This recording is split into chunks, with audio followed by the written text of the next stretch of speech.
Good morning बच्चों। आज हम लोग रेखा खंड को बनाना सीखेंगे।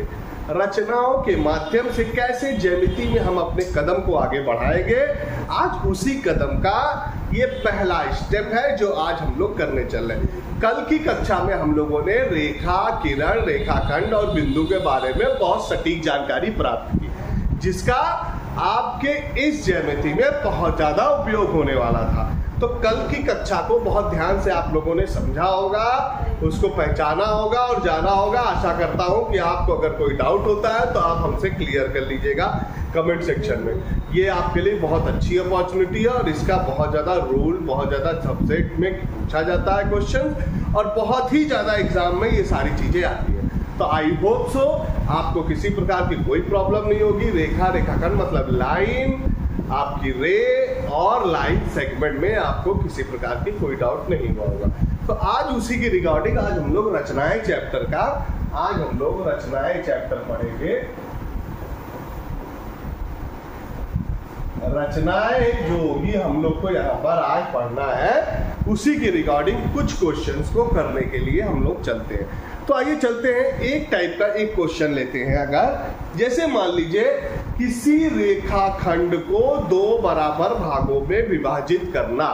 पहला टॉपिक है किसी रेखाखंड को, दिए गए रेखाखंड को दो बराबर भागों में विभाजित करना। एक तो क्वेश्चन आता है कि भैया दे दिया कि इतने सेंटीमीटर का है, उसको दो भागों में विभाजित करिए।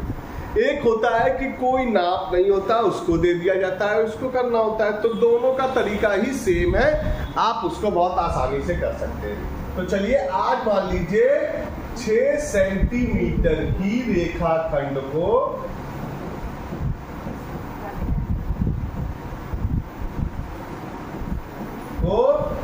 दो बराबर भागों में विभाजित करना। क्या कर रहे हैं? दो बराबर विभाजित कर रहे हैं। तो क्या कैसे करेंगे? सबसे पहले क्या करना होगा, देखिए रचनाएं भी इसकी लिखनी होती है। जब भी कभी अगर इस तरीके के लॉन्ग क्वेश्चंस आते हैं तो आधे मार्क्स आपको रचना करने में होता है और आधे उसकी रचना लिखने में होता है। लिखने और करने का तरीका सबसे अच्छा है कि एक तरफ आप बनाते जाइए, जो जो स्टेप आप कर रहे हैं वही वही स्टेप लिखते जाइए। जैसे अगर हमने यहाँ पर सर्वप्रथम पटरी की सहायता से 6 सेंटीमीटर की एक रेखा खींचा। आप सपोज करिए एक रेखा खींच लेंगे 6 सेंटीमीटर की, एक रेखाखंड 6 सेंटीमीटर की खींच लेंगे। इसकी लंबाई कितनी है? 6 सेंटीमीटर। ये लिख लेंगे, 6 सेंटीमीटर की रेखा खींच लिए। आप क्या करेंगे? यही चीज हम लोग बगल में लिखते जाएंगे। सर्वप्रथम पटरी की सहायता से 6 सेंटीमीटर का एक रेखाखंड खींचा। उसके पश्चात क्या करेंगे? बिंदु ए से AB की आधे से अधिक दूरी, ये जो AB है इसकी आधे से अधिक दूरी लेंगे। एक चाप ऊपर खींचेंगे और एक चाप नीचे खींचेंगे। क्योंकि हम पटरी प्रकार की सहायता से नहीं बना रहे, हमने पेन से बना रहे हैं, तो हमारा एक्यूरेट नहीं बन रहा होगा। आप जब पेंसिल पटरी प्रकार की सहायता से बनाएंगे तो आपको एकदम एक्यूरेट चित्र बनेगा। तो हम क्या करेंगे? सर्वप्रथम AB की दूरी, आधे से अधिक दूरी लेकर बिंदु A से 2 चाप ऊपर और नीचे खींचेंगे। फिर उसी दूरी को, उसी प्रकार की दूरी को लिए रहेंगे और बिंदु B पर भी रख के जो चाप पहले खींचे तो उनको 2 जगह बराबर बराबर काट देंगे। ये काटने के बाद अब इन्हीं 2 चाप, मान लो इसका नाम C और इसका नाम D रख देते हैं। C और D को आपस में क्या कर देंगे? मिला देंगे ऐसे करके। ठीक है, आप इसको आपस में मिला दिया। मिलाने के बाद क्या करेगा? ये AB रेखा बिंदु E पर इसको काट रहा होगा। तो जहां पर काट रहा होगा वो ही क्या होगा? उन दोनों रेखाओं को 2 बराबर भागों में विभाजित कर रहा होगा। अर्थात यहाँ पर देखेंगे तो AE बराबर कितना आ जाना चाहिए? EB आ जाएगा। बराबर 3 सेंटीमीटर आना चाहिए। अगर आप नापेंगे, आपने सही किया है, सही से पटरी प्रकार की सहायता से बिना इधर उधर डिस्टर्ब किए अगर आपने किया होगा तो बहुत ही आसानी से ये 2 बराबर भागों में विभाजित हो चुका होगा। है ना भैया? आसान, बहुत आसान है। अगर आप चाहेंगे तो बहुत आसानी से इसको कर सकते हैं। तो ये तरीका था किसी भी रेखाखंड को 2 बराबर भागों में विभाजित करना। अब आप चाहें तो इसको 2 बराबर भागों में हो, अगर 4 कह दे तो 4, 5 कह दे तो, मतलब जितने बराबर भागों में कहना होगा वो कहेगा, उसके हिसाब से आप इसको विभाजित कर सकते हैं। फिर से आप तरीका देख लीजिए। क्या? सर्वप्रथम AB एक रेखा खींचा, ये जो रेखाखंड है 6 सेंटीमीटर का, उसके पश्चात इसकी आधे से अधिक दूरी ली और 2 चाप ऊपर और नीचे खींचा। फिर उसी चाप को दूरी लिए हुए बिंदु B से भी ऊपर और नीचे 2 चाप खींचा। 2 चाप खींचने पर क्या करेंगे आप? फिर उन्हीं दोनों चापों को आपस में मिला देंगे, आपस में मिला देंगे सीधी रेखा के द्वारा। तो ये इसका लंब समविभाजक भी कह सकते हो और इसको 2 बराबर भागों में विभाजित करना भी कह सकते हो। फिर ये क्या करेंगे? बिंदु E पर आके इसको एक दूसरे को काट देता है। अब बिंदु AE और EB को अगर आप नापेंगे तो 6 सेंटीमीटर की रेखा 3-3 सेंटीमीटर की रेखा पर विभाजित हो चुकी होगी। तो है ना कमाल का आइडिया? बहुत ही आसान तरीके से आपने क्या किया?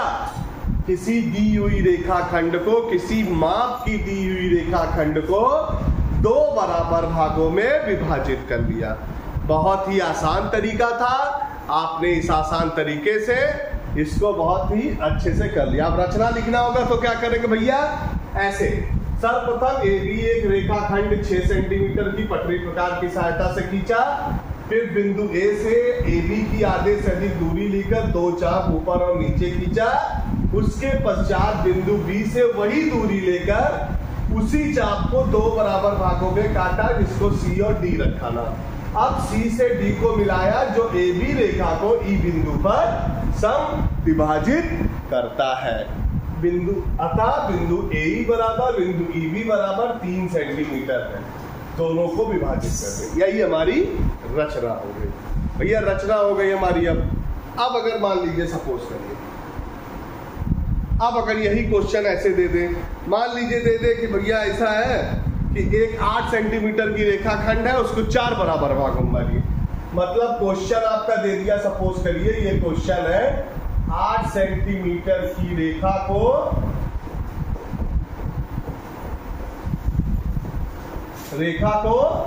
4 बराबर भागों में बांटा है।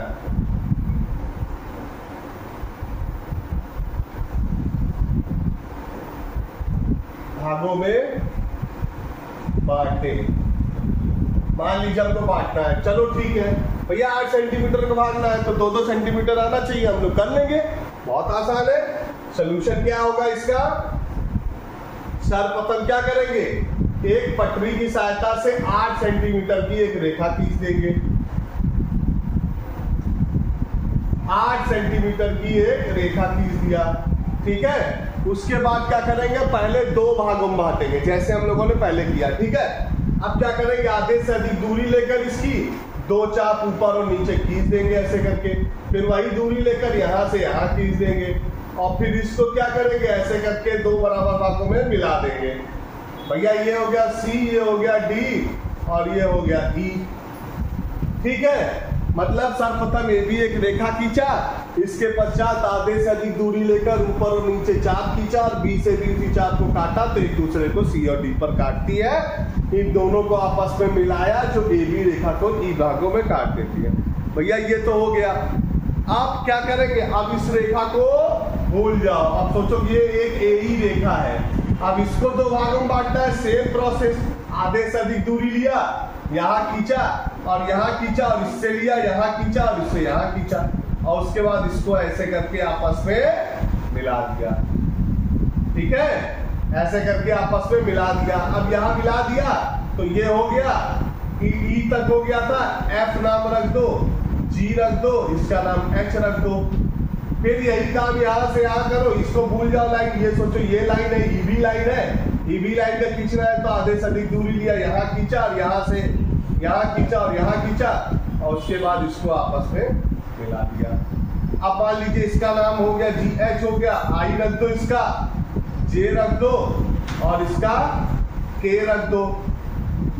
तो भैया ये हो गया। अब देखो ये क्या हो गया, 1 भाग 2 भाग 3 भाग 4 भाग, मतलब अगर यहाँ दिखाना हो तो AH बराबर HE बराबर EK और बराबर KB बराबर 2 सेंटीमीटर।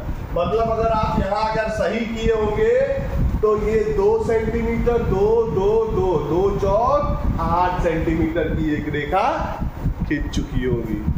तो बच्चों ये क्या हुआ, ये तरीका हुआ हमारा किसी भी रेखा को 2 बराबर भागों में विभाजित करना, और ये वाला क्वेश्चन जो था 4 बराबर भागों में विभाजित करना। तो इसके आधार पर क्या करेंगे आप, बहुत ही आसानी से किसी भी रेखा को 2 बराबर भागों में बांटना हो, चाहे 4 हो, चाहे 8 हो, 16 हो, 32 हो, आप चाहे जितने भी बराबर रेखाओं में इसको विभाजित कर सकते हैं। तो आपको पता चला कि आज हम लोगों ने रचनाओं में क्या सीखा भैया, कि किसी रेखा खंड को 2 बराबर भागों में विभाजित करना। तो बच्चों एक बात हमेशा याद रखना है, अगर हम लोग कभी कोई ऑनलाइन क्लासेस करते हैं ना, तो उसका मतलब ये नहीं होता है कि हम उसको केवल देखते रहें, केवल देखें। देखने के लिए ये क्वेश्चन ये चैप्टर नहीं पढ़ाए जाते हैं। आपको करना क्या है कि इसको याद रखना है और इसके तरीके को प्रैक्टिस करना है। तो बच्चों देखिए, प्रैक्टिस मेक्स मैन परफेक्ट। अगर कहावत को सुना जाए तो प्रैक्टिस ही है जो आपको बहुत अच्छा बना सकता है, बहुत खराब बना सकता है। अगर आप प्रैक्टिस नहीं करेंगे तो मैथमेटिक्स जो होती है वो एक बार में सफा हो जाती है। तो आपको क्या करना है, ज़्यादा से ज़्यादा बेटा प्रैक्टिस करना है। बेटा प्रैक्टिस करिए और उसको सॉल्व करिए। सॉल्व करना ही आपका मेन मोटो होना चाहिए। लाइफ में, जीवन में बहुत सी परेशानियां आती हैं, बहुत सी चीज़ें आती हैं। आप क्या कर सकते हो, आप इसको आसानी से, बहुत आसानी से इसको पढ़ सकते हो। अगर आप चाहोगे तो बहुत आसानी से इसको पढ़ सकते हो, इस चैप्टर्स को कर सकते हो। चैप्टर को करना आसान होता है, लेकिन उसकी प्रैक्टिस अगर आपको नहीं है तो वो भूल जाता है। अगर आपको जब कोई चीज़ समझाया जाता है, पता है आपको, जब कोई टीचर समझाता है कोई चीज़ होता है तो खून बहुत डबल रफ्तार से होता है। आपको भाषण दे दिया जाएगा, भैया आप पढ़ते नहीं, ये नहीं करते हो, लेकिन आपको समझा दिया जाए तो आपको लगेगा कि यार आज से मैं पढ़ना चालू कर दूंगा, आज से पढ़ूंगा, आज से नहीं अभी से पढ़ूंगा, अब ये काम करूंगा, ये रूटीन बनाऊंगा, ऐसे करूंगा। लेकिन विदिन 10 मिनट आप फिर भूल जाते हो, फिर उसी दिनचर्या पे वापस आ जाते हो। यहीं पर आके आपकी जो प्रगति है रुक जाती है।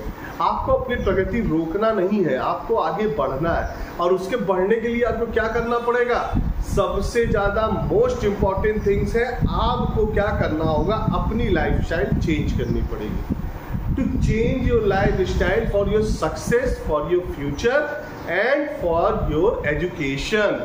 मतलब आपको अपनी लाइफस्टाइल चेंज करनी पड़ेगी। आज क्या करते हैं हम लोग, ज़्यादा से ज़्यादा अपना समय सोशल मीडिया पे लगा देते हैं। फेसबुक यूज़ करने में, ट्विटर यूज़ करने में, इंस्टाग्राम यूज़ करने में, रील्स आने लगेगी तो उसको देखते रहेंगे, बढ़ाते बढ़ाते।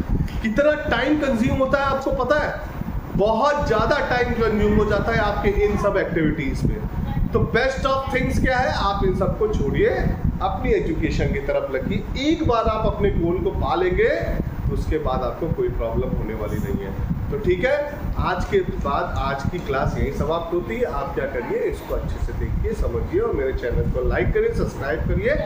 ठीक है, ओके, थैंक यू।